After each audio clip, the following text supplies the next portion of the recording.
What's up, you guys? Animated Heroes here, back with another anime review, and of course, it's an episode 8 all out ball game on Thanksgiving. I was not expecting an episode today. I just woke up, looked on Crunchyroll, it was there, and I decided to watch it, of course, because it's one of my favorite animes, and now here I am to talk about it. So, yes, episode 8 of All Out Ball Game is what this episode was titled, and man, was it an episode.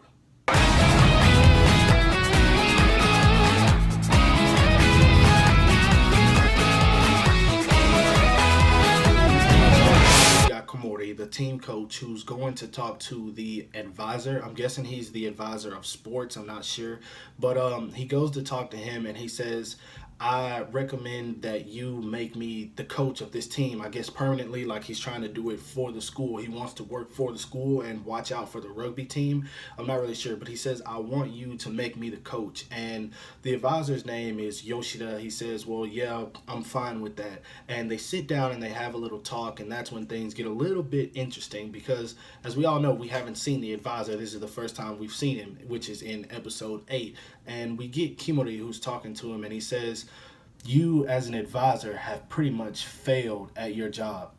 We see Yoshida, who gets very upset about that comment. He says, well, what do you mean I failed at my job? How can you say that? And he says, your job is pretty much to give them the ready, set, go. And that has a very important meaning in which I'll get into in just a sec. But he says, well, I believe that they're a team who knows what they're doing, and I give them their independence. So basically he's saying I allow them to do what they feel is best to benefit the team. But he says, well, yeah, that's true. It's good that you do that, but you're not giving them the ready, set, go, which means you're not telling them when to start.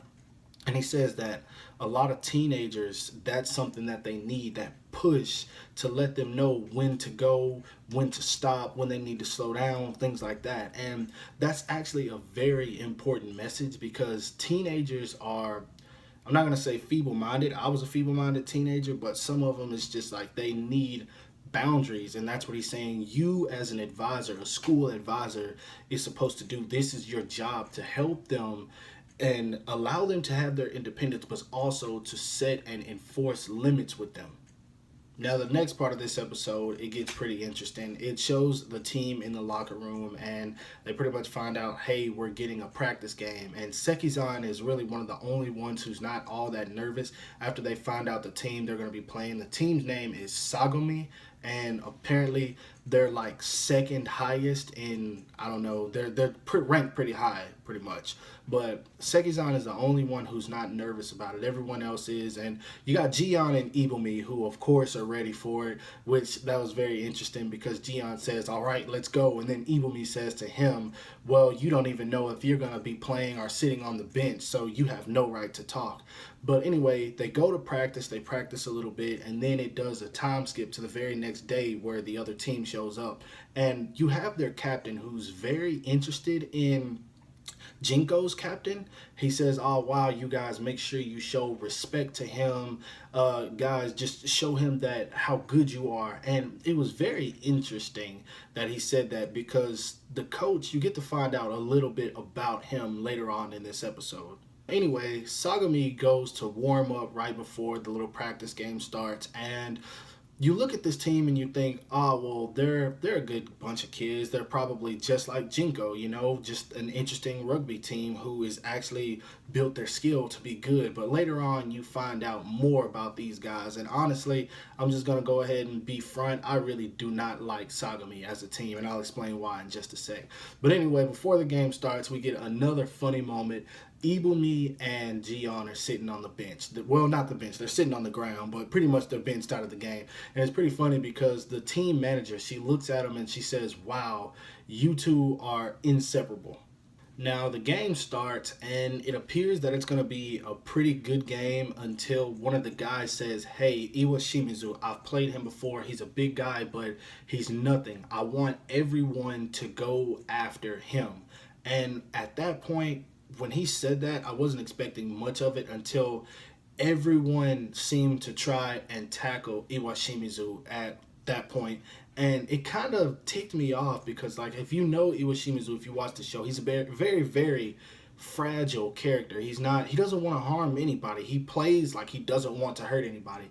Despite his size, he plays just like almost kind of like he's being forced to play like he doesn't want to. But seeing these guys tackle him, you see his nose bleed at one point, and I was like, wow, these guys are completely dirty. They're dirty players. And to make matters worse, they're taunting him the entire game. They start to get to Iwashimizu at one point when he says something about his brother. And this part was kind of confusing to me because on certain scenes this episode, they were drawing Ohanano and Iwashimizu almost identical. And like, if it wasn't for the numbers on the back of their jerseys, I wouldn't even be able to tell them apart. But they were drawing them so similar. And there was a part where he was like, you remember what happened to your brother. And I don't know if he was talking about like literal brother or if he was talking about maybe what Iwashimizu did to Miyagi. Or I don't even know if he was talking to Ohanano.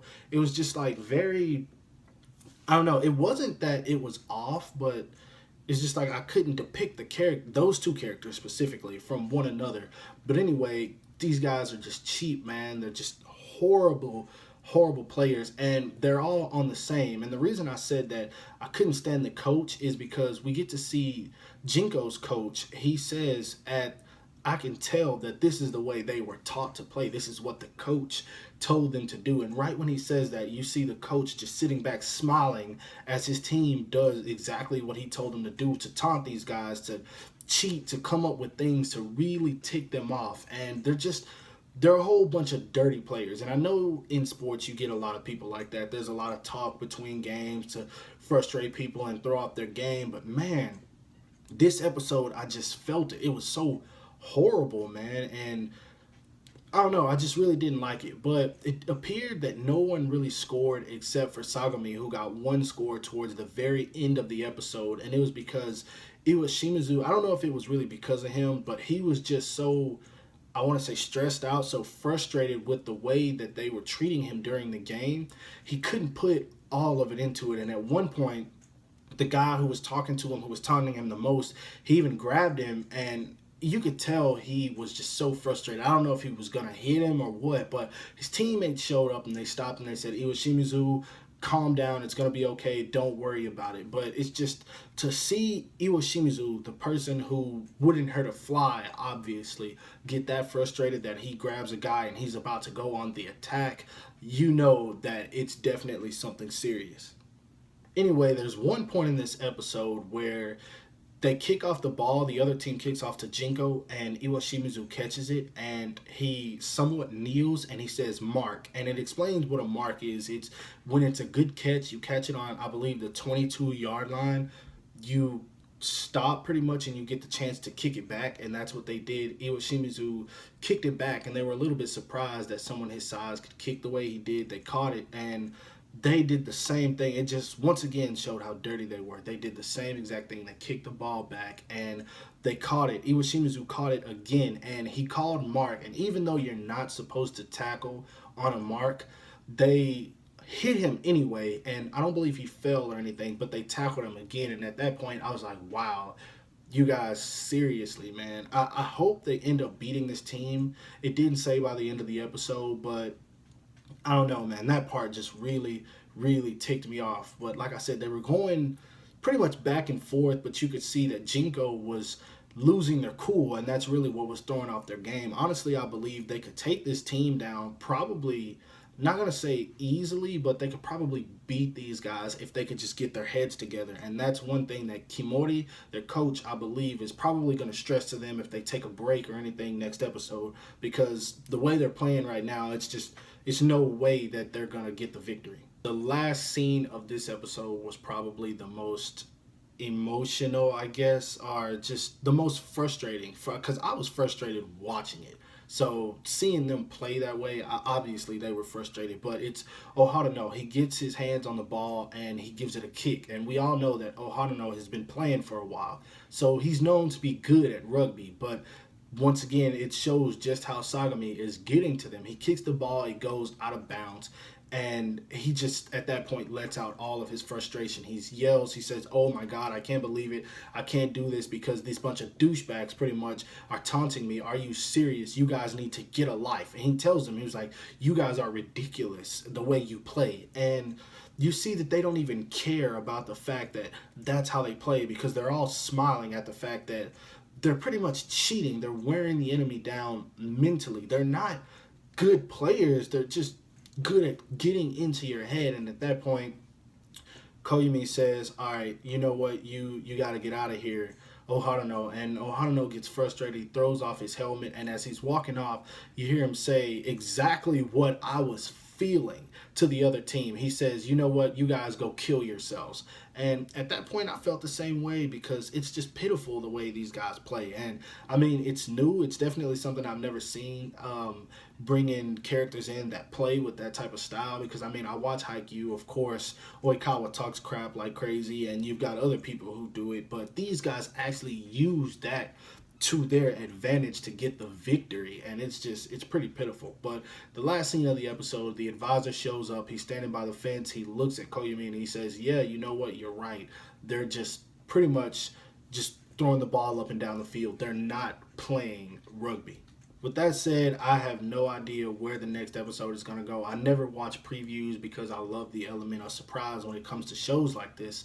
But I don't know, man. I don't even know what happened to Ohanaru. It didn't even show if he left or what. I don't know if he just completely walked off the field, but one of his teammates picked up his helmet and he just looks at it, and that's where the episode ends. But overall, great episode. It's kind of, if you're like really into the show like I am, it's frustrating to watch because you hate to see people like this. I mean, this team is just scum. They're just really scum, and I hope they end up beating them. I hope Jinko ends up beating them. If they don't, I hope they play them again in the future and they just abolish these guys. So it's just, I don't know. I don't like these guys. But overall, like I said, great episode. Definitely worth watching. It's a Thanksgiving episode. They gave it to us on Thanksgiving. I was a bit surprised. Like I said, I was not expecting there to be a new episode today.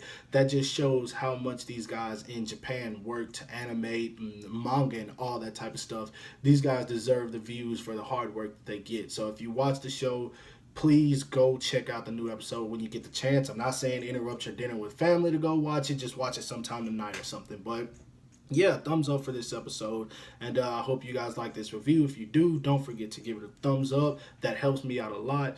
Don't forget to follow me on everything you see listed in the description below. Follow me on Anime Amino at Animated Heroes, and as always, I'll talk to you guys later. Subscribe to my channel. Peace and happy Thanksgiving, guys.